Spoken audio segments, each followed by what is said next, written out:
sa mga race car, yung mga ganun. Yes. Nabi mo na, nabanggit mo nga, nag-i-invest ka na sa properties din. Yes, Nabanggit mo na nun.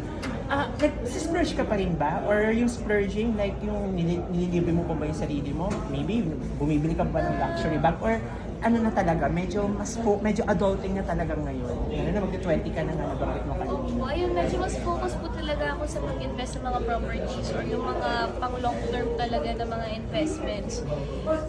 Which is, alam mo yung nanay ko kinakausap niya po ako, minsan sabi niya, alam mo anak, kung may gusto ka bilhin mo naman din parang sa sarili mo kasi parang gift mo yung sa sarili ko daw. Pero kasi pag may binibili po ako, usually nagigilty po ako, tapos feeling ko kailangan, pag binili ko to, kailangan for the next few months talagang super duper hard work talaga, kailangan mabawi ko na sobra. So ayun po, siguro, ngayon, sinasabi ko nga po gusto ko na mas ma-experience ko pa yung life.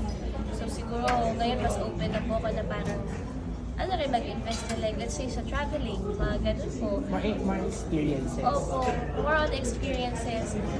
Siguro po soon, magiging mahilig ako mag-collect sa mga iba't ibang mga bagay. Ngayon po parang mas open na po ako sa iba't ibang mga bagay. Gusto ko kasi parang mag-grow pa, gusto ko makilala pa yung sarili ko, mag-explore pa.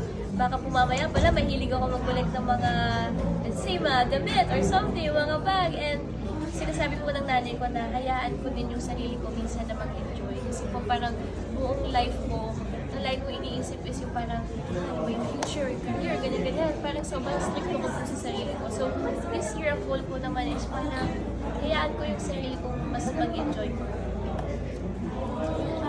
Yung mga previous project and series, nahalala namin na yung mga tinatambal sa'yo is hindi mo ka-age. Parang wala bang ilang factors sa'yo na hindi mo ka-age yung mga natatambal sa'yo?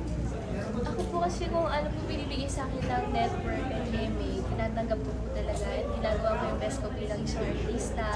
Kasi po pagdating naman po sa parang sa work field, kung